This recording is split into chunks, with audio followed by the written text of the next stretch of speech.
Hi, welcome to Through the Line series. I'm Marisa Zammit, and today I'm speaking with Charles Nelson. Charles is the Managing Director in Meetyl in Europe, and today we're talking about Mifid 2, which is Markets in Financial Instruments Directive 2. Thanks, Charles, for being here. Welcome Pleasure. to Sydney. Thank you. It's nice to have you here. Charles, there's a lot going on in Europe with Mifid 2. Maybe you could just give us an insight in your words, what's being proposed and what absolutely. it really means? Yeah, absolutely. So Mifid 2 is the kind of end game for the regulatory framework, starting with Mifid 1, obviously, years ago. And it's part of it. There's a lot of different things as part of this regulation that are coming through. But as from January next year, from a broking perspective, and an investment management perspective, that the commissions are fully unbundled or becoming fully unbundled. So what that means is that in the past, investment manager was paying a broker, paying for research, paying for corporate access through transactions, and those transactions were partly execution and partly for research, in which corporate access was part of that. As from January next year, that becomes fully unbundled. So they'll only be able to deal with the brokers on the markets for an execution basis, and then they have to pay the brokers separately for research. And the significance of that is that they pay either hard dollar, from their own P&L, or they can agree to pay with client money, but that money has to be budgeted for at the beginning of the year and then separated out into research payment accounts or commission sharing accounts, and then paid to the brokers as per that budget. And the real significance about all of that is that every survey that you see, and from a common sense perspective, commissions to brokers are going to go down.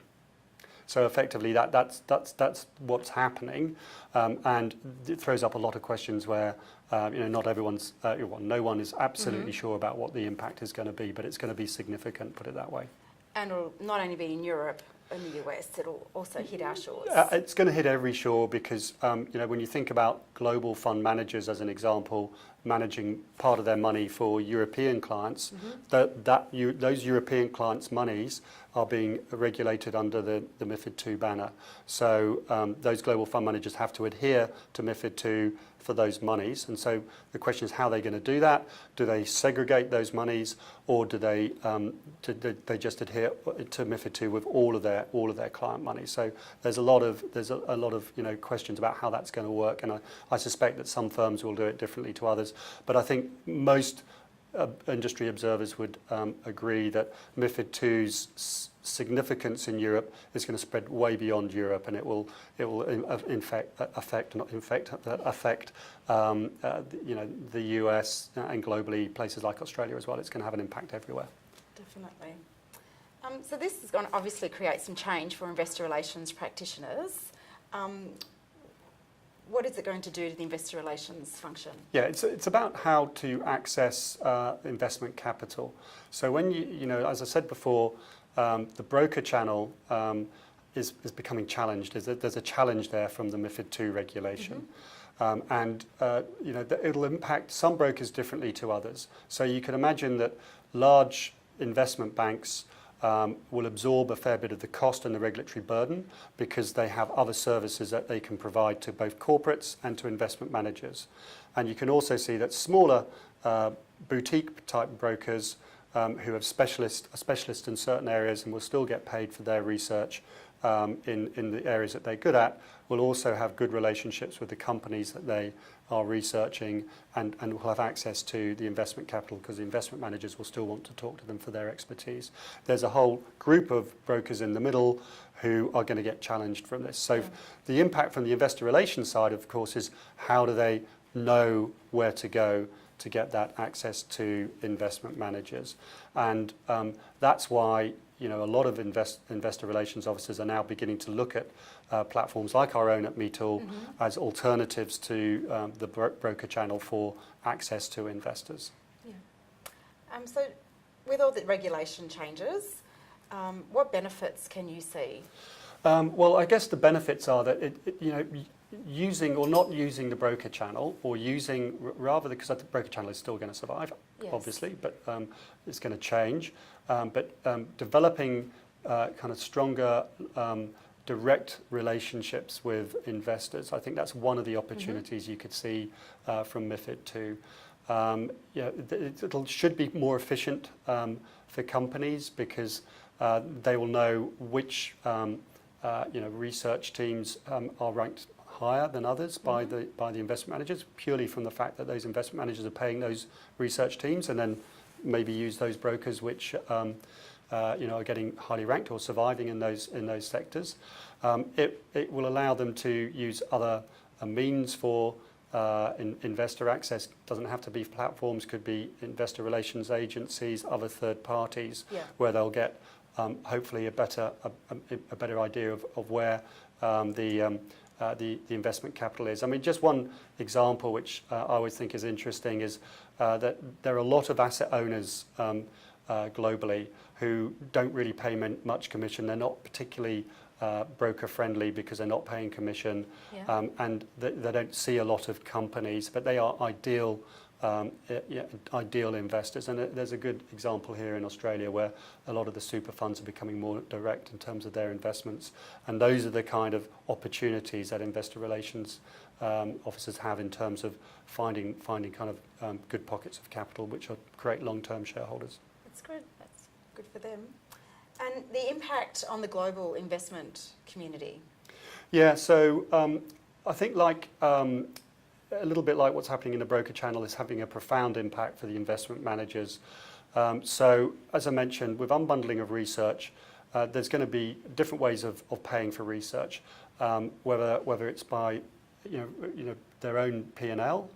When we've seen that in the UK with some of the bigger funds like Baillie Gifford and Legal & General have come out and said they're going to pay for research with their own P&L and absorb that cost and not increase their client fees. There'll be others which will still pay for it their own P&L but increase their client fees to kind of take on board that extra cost. But then you've got a group of investment managers who can't afford to increase their cost to their clients because they don't have enough scale, and they're not seen as their expertise is not seen as good enough to actually warrant that. And so what you'll find, I think, is some of these investment managers will see a reduced margin because they're getting less fees, they're paying out more for research, and I think, and a lot of industry observers think, that you'll see consolidation in the sector. So what you might see is that a lot of mid-sized type investment managers being subsumed by the larger ones. Yes. And then at the bottom end, the specialist ones still doing what they're doing because they're specialists, and clients will still want to use them because they've got a real expertise in the sectors. So it's going to have a profound impact. So when you look at it, you've got the investment management community being affected significantly, not least because of the huge administrative burden they're going to be put under from the transparency side, reporting, all of this kind of stuff under the Mifid 2 rules.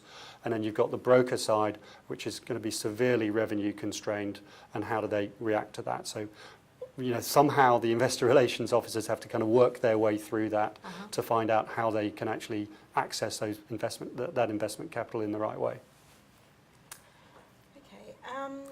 And what about the Australian investee companies based in Australia?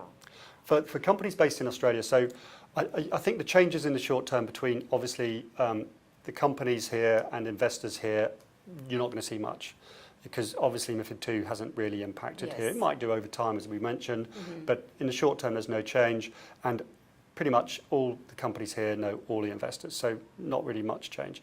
I think it's much more impactful when you think about what are they doing about their offshore trips and seeing investors, their own investors, but potential investors. Where is the support for that? And we know that the Australian broking community has been challenged for a while, and for my sins, I was an Aussie broker for many years offshore, and the desks offshore are just a tiny fraction of what they used to be in terms of numbers. So support is hard to get for companies. Obviously, there's going to be different levels of support. Large mega cap companies are going to get looked after by the global investment banks, because they feel that there's going to be deal flow or issuance or whatever it is. So they're always going to have other products they can work with. So they'll always want to show large cap companies.